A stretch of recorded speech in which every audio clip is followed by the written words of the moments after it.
A atração a seguir é recomendada para todas as idades.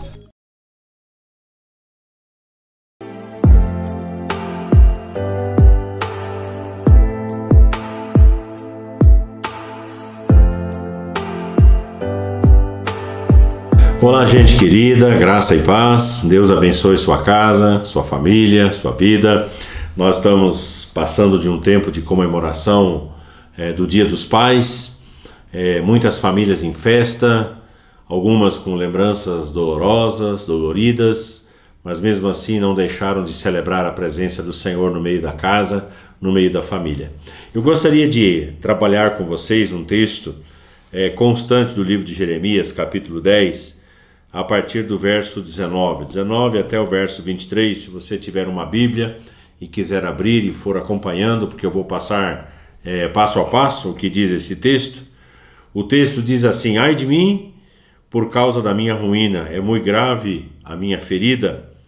Então disse eu, com efeito é isto o meu sofrimento e tenho de suportá-lo. A minha tenda, a minha casa foi destruída, todas as cordas se romperam, os meus filhos se foram e já não existem. Ninguém há que se levante e defenda a minha casa, a minha tenda e erga as suas lonas.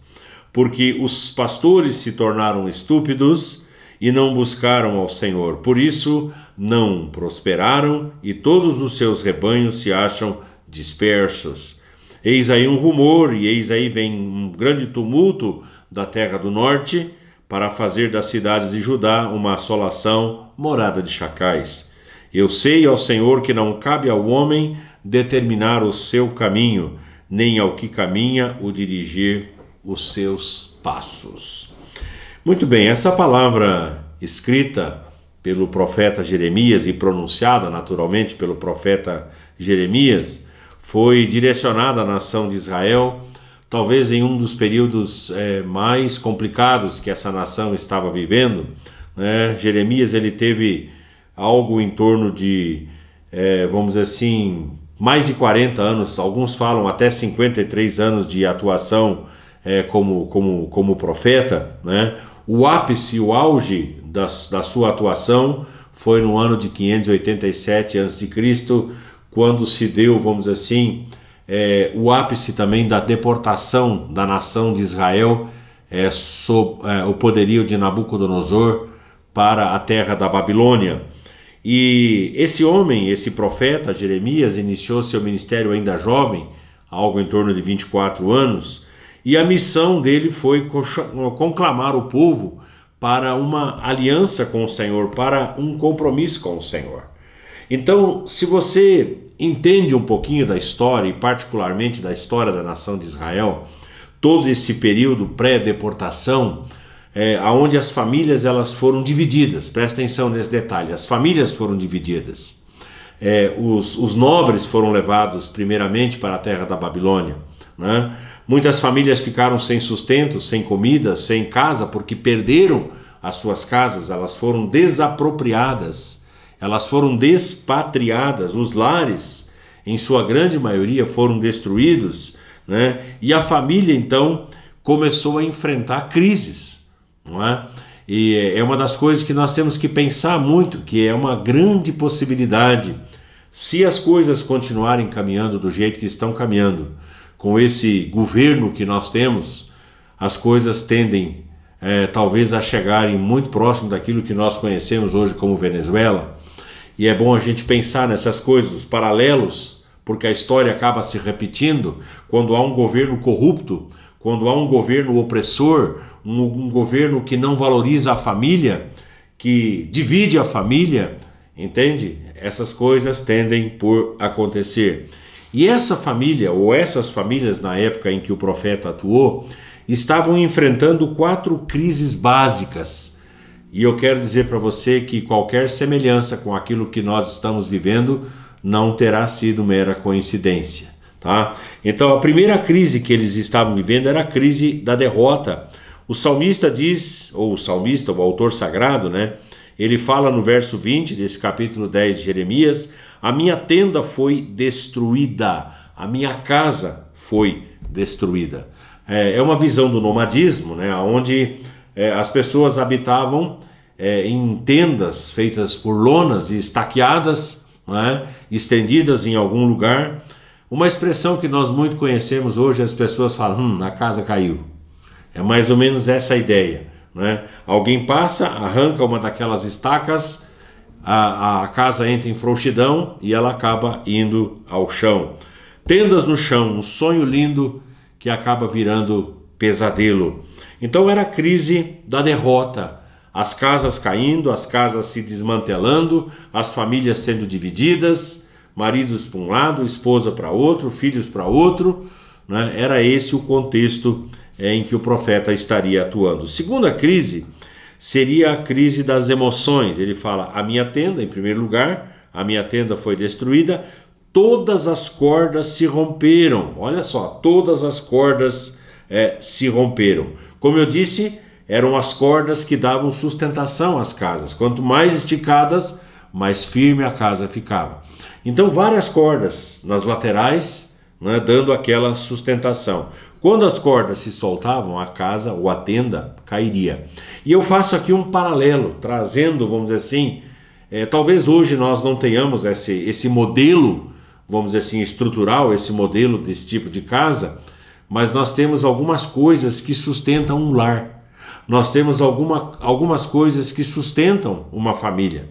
E nós temos que aprender a pensar sobre isso. Por exemplo, o amor deveria ser o sustentáculo de uma casa. O amor deveria ser o elo de ligação entre um homem e uma mulher que constitui um casamento e que constrói uma família. O amor deveria ser isso. Não os interesses, não as coisas escusas. Né? O amor, o romantismo. Hoje perdeu-se isso. Eu fiz uma brincadeira na igreja. Eu pedi para que todas as mulheres que fossem muito bem casadas, que elas erguessem a sua mão na igreja e mantivessem a sua mão erguida. E lá estavam aquelas mulheres com suas mãos erguidas, dizendo que eram bem casadas. E eu disse assim, agora fiquem com a mão erguida apenas aquelas mulheres que receberam flores dos seus maridos nos últimos dias. Todas baixaram a mão. Eu falei assim, eu pego um relho e eu dou uma coça nesses homens que perderam o romantismo, perderam o galanteio. Por quê que a gente abre mão de coisas tão bacanas, né, que tem um significado tão profundo, tão valioso? Qual é a mulher, qual é o homem, qual é a pessoa que não gostaria de ser agraciado e abençoado com um lindo buquê, né, de flores?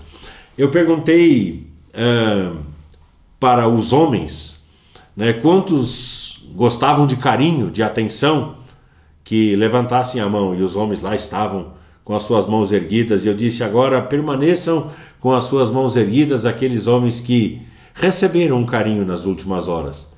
Fiquei chocado mais uma vez, todos baixaram a mão. E eu pensei, onde estão essas mulheres românticas? Onde estão essas mulheres queridas? Por que abrem mão do romantismo, do amor, da cordialidade, do galanteio, da gentileza, do respeito? Gente, falar de respeito hoje, né? Muitas vezes gritos, berros, xingamentos, isso não é um lar respeitoso, isso não é uma família abençoada. Respeito, né? Carinho, tempo em família. Gente, quando a gente fala desse negócio, quando foi que você pegou a sua família e foi para um campo, à beira de um rio, à praia, e eu quero dizer, sem celular e sem televisão? Nós vivemos hoje a celularização do planeta. As pessoas não conseguem mais ficar sem o seu celular na mão. Quando foi a última vez que vocês sentaram, como os antigos faziam, para escutar um rádio? Ninguém mais ouve rádio. Quando foi a última vez que vocês sentaram para tomar uma rodada de chimarrão? Para comer um arroz doce em família? São coisas que a gente perdeu e hoje, né, o celular toma conta. Eu vou dar um exemplo para você que você vai entender. Dias atrás, um grupo de jovens foi até a minha casa, estavam lá, lotaram a casa, e aquela algazarra, aquela gritaria, aquela conversa e tal. Eu falei, opa, que beleza, estão lá, estão festejando, estão conversando. Daí a pouco deu aquele silêncio total. Eu falei, opa, aconteceu alguma coisa. E eu fui pé por pé e dei uma olhada no lugar onde eles estavam, e eles estavam conversando entre si, mas estavam conversando pelo celular. Eu falei, gente, que absurdo, você está conversando com o cara dentro da mesma sala, mas está conversando pelo celular. Esse é o planeta, esse é o mundo em que a gente vive. As pessoas vão para um restaurante, e nós fizemos na comemoração do Dia dos Pais isso, fomos em família para um restaurante, e começamos a olhar em roda. As pessoas sentavam, umas de frente para a outra, mas cada uma estava com o seu celular. E o garfo daqui comendo, mas não tiravam os olhos do seu celular. Esse é o mundo que nós vivemos. Eu não sou contra isso, naturalmente, mas eu acho que nós temos que perceber que há uma inversão de valores e de prioridades. Nós vivemos essa questão. Existem casas onde a televisão é ligada de manhã e ela fica o dia inteiro, não tem ninguém na frente às vezes, mas a televisão está lá ligada. Ela toma conta da sala. A principal parte da sala é para a televisão de 30, 40, 50, 60 polegadas. Ela é a rainha da sala, está lá, né, merecendo todas as honras. E eu não sou contra isso. Mas eu acho que nós temos que rever algumas coisas que acabam gerando crises emocionais. Pessoas que não se olham mais nos olhos. Pessoas que não conversam mais apesar de morar dentro da mesma casa. Pessoas que não trocam 2, 3 palavras por dia, mas moram dentro da mesma casa. Então isso é uma crise. É uma das crises que eu mais enfrento na igreja, e áreas que eu mais aconselho estão relacionadas a essa crise da derrota e essa crise das emoções. As emoções são afetadas. O desânimo, em terceiro lugar. Os meus filhos já se foram, diz aqui o autor sagrado. Os meus filhos se foram. Existem aqueles filhos que foram embora porque morreram. Eles já não existem mais. Casas que enfrentaram o luto da perda de um ente querido, de um filho amado, de um filho querido, e deve ser uma coisa terrível, altamente desastrosa, um pai ou uma mãe ter que enterrar um filho. Não é o normal, não é aquilo que deveria acontecer. Ou os filhos que se foram por causa da perdição. Sim, tem pais e mães que perderam os seus filhos, perderam para as drogas, perderam para a prostituição, perderam para o crime. Gente que se perdeu, que, enfim, tem outro pai, tem outra mãe que é o traficante tal, que é o dono da bocada tal, não é? Isso é uma coisa terrível. Filhos que não ficam mais em casa. Tem filhos que vivem o dia inteiro na rua e a noite inteira na rua, e chegam de madrugada e vão para os postos de gasolina bebendo, fumando, cheirando. Terrível, terrível. Nós, pastores, nós líderes, sabemos a dor que um pai e uma mãe enfrentam quando eles dizem, olha, meu filho não me ama mais. Meu filho já não fica mais dentro de casa. Meu filho prefere o fulano de tal, ele prefere o traficante tal. Olha só o que a gente está vivendo. Lares onde os pais foram embora. Muitos pais simplesmente abandonam as suas famílias. Conversando com uma mocinha esses dias, eu falei assim, como é que é o nome do teu pai? Falou o nome do pai, eu falei, ele mora com vocês? Não, meu pai foi embora, meu pai abandonou a gente. Eu falei, mas para onde foi? A gente não sabe, ele simplesmente caiu no mundo, foi a expressão que ela usou. Ele caiu no mundo. E isso é muito comum.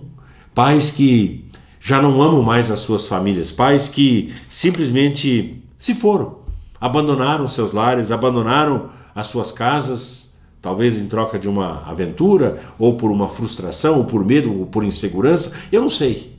Mas eu sei que isso acaba acontecendo em muitos lugares.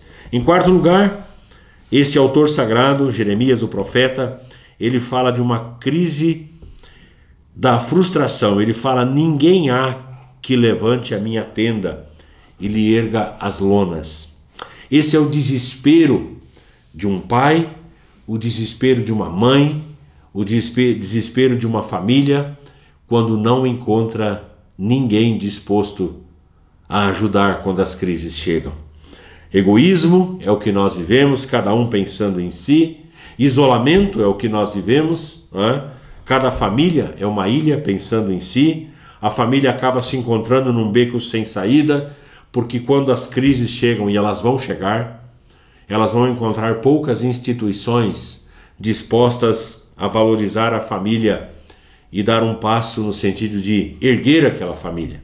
Nós temos um ministério na Igreja Nazareno, na Casa do Pai aqui em Lages, que não é um ministério da igreja propriamente, mas ele é um ministério internacional chamado Casados para Sempre. O nosso querido Micael, a nossa querida Caril, juntamente com o pastor Cláudio, a pastora Lucy, são aqueles que, juntamente comigo, com a minha esposa, que trabalham essa questão dos casais, de oferecerem um curso para que eles tratem áreas da sua vida e mantenham um casamento saudável. Depois vem o Pais para Toda a Vida, né, onde também trabalham a questão familiar, valorização dos filhos, né, trabalhar os filhos juntamente com a família. Então são ministérios que surgem, que ainda valorizam a família tal como o Senhor a instituiu na Bíblia Sagrada. Nós temos que levar isso em conta. Deus é o criador da família. Foi Ele quem instituiu a família. Um homem e uma mulher e a sua prole. E eu vou repetir, um homem, uma mulher e a sua prole. Isso é família segundo Deus. Isso é a família segundo o conceito da Bíblia Sagrada. O que passar disso aí é invencionice humana. Eu respeito as pessoas, respeito as suas posturas, e da mesma maneira como eu respeito escolhas e posturas, eu gostaria que todos respeitassem a nossa postura como cristãos, de entender que a Bíblia é a norma normans, ou seja, a regra sobre as regras, e ela é que determina o que nós cremos, o que nós pensamos, e mais do que nós cremos e pensamos, é a Bíblia que define a nossa postura e as nossas escolhas e os nossos conceitos. Então nós cremos que Deus instituiu a família, um homem e uma mulher, e os dois unidos vão gerar a sua prole, a sua descendência, os seus filhos. Muito bem. Quais eram as causas dessa crise, dessas 4 crises? A crise da derrota, a crise das emoções, a crise do desânimo e a crise da frustração que o profeta estava veiculando aqui. A primeira causa é a ausência de uma liderança referencial. Ele está dizendo aqui, os pastores se tornaram estúpidos. E quando nós lemos a palavra pastores, não significa necessariamente o pastor de uma igreja, de uma denominação, mas é o pastor da casa, é o líder da casa. E aí nós entramos em um novo conceito, segundo o termo, a terminologia hebraica aqui, de que o homem é o cabeça do lar, o homem é o pastor da casa. E eu não posso mudar esse ensinamento, por mais que talvez eu quisesse mudar algumas coisas, não é? Eu não tenho como mudar aquilo que a Bíblia ensina. Não é? Eu conversava agora há pouco, antes de entrar aqui nessa emissora, com uma pessoa muito querida, e ele dizia, olha, o que vale para mim é o que a Bíblia ensina. Eu disse, exatamente o que eu penso. Às vezes nós gostaríamos até de pensar diferente, mas como cristãos nós seguimos o modelo que a Bíblia estabelece. Então naquela época havia pessoas negligenciando o conceito de família. Havia pessoas que não estavam dando a devida atenção, cuidando da esposa, cuidando dos filhos, não é? E eu acho que isso é algo desolador, é algo terrível. Os líderes do lar. O lar é a menor igreja que nós conhecemos. Olha só o que eu disse. O lar é a menor igreja que nós conhecemos. O grande responsável por pastorear a sua igreja local, é o cabeça da casa. É o que a Bíblia ensina. É o que eu tenho para dizer para você nesse momento. Os líderes acabam se tornando o modelo, o referencial de vida e o padrão. Se há alguém que precisa ser imitado, é o líder da casa, é o líder da família. E isso é bênção e ao mesmo tempo uma enorme de uma responsabilidade. Então, quais as causas da crise? A primeira é a ausência de uma liderança referencial. A segunda é a falta de prioridades espirituais. O texto diz que eles não buscam mais ao Senhor. Hoje, nós vivemos a onda do consumismo. As pessoas querem conquistar coisas. Elas trabalham para conquistar coisas. Elas não trabalham para ser. Elas não trabalham pelo prazer de trabalhar, mas elas trabalham para ter. É o consumismo. Quanto mais a pessoa tiver, mais ela é valorizada. Dias atrás, eu andava por um determinado bairro, muito simples aqui da nossa cidade, e eu olhei e acabei até tirando uma foto, uma casa que estava caindo, literalmente caindo, estava escorada com alguns pedaços de madeira, mas na garagem tinha uma BMW. Nada contra a BMW, Quisera eu ter uma BMW. Mas entre ter uma BMW e ter uma casa bem construída, eu prefiro ter uma casa bem construída. Então o que eu quero mostrar com isso? Que os valores, eles acabam se invertendo.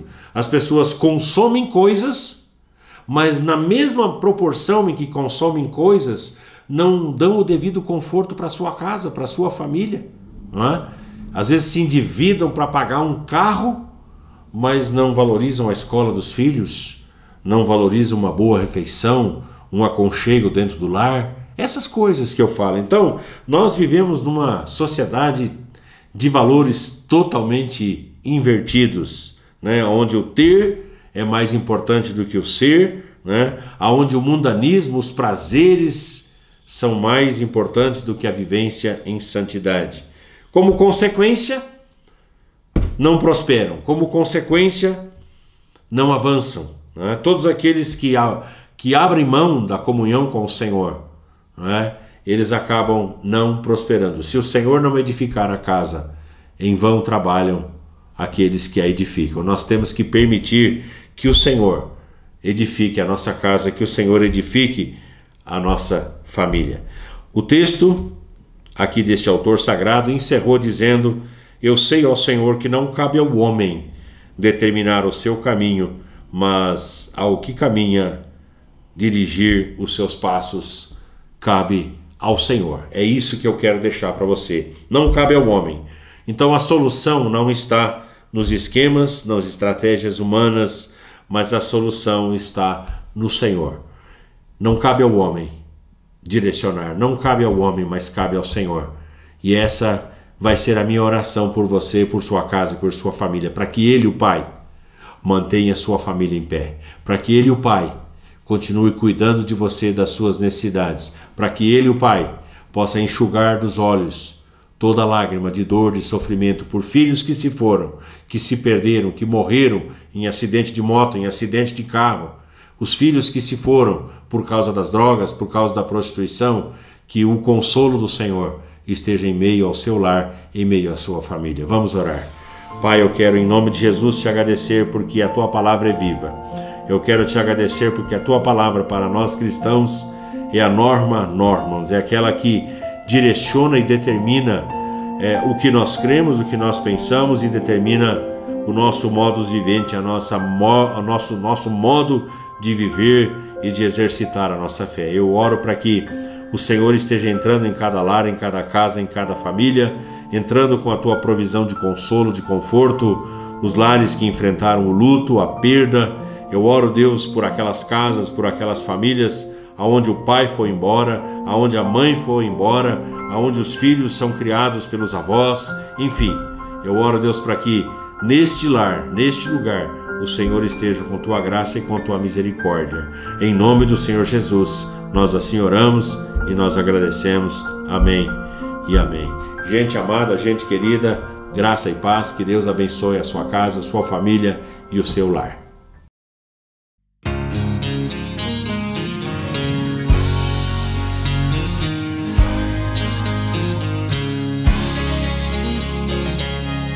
Eu sirvo um Deus que faz milagres todo dia. Ele é o Deus que faz sinais e maravilhas. Só Ele é Deus sobre a terra e o céu.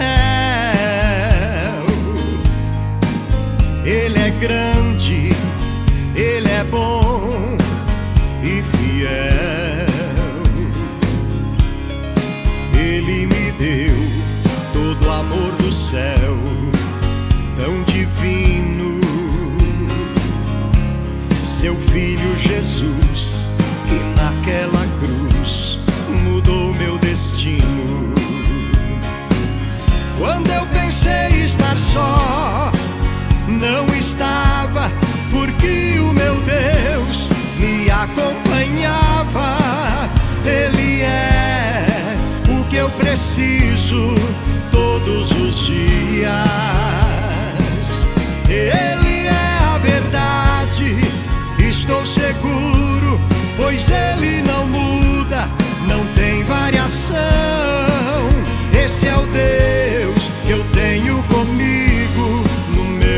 coração.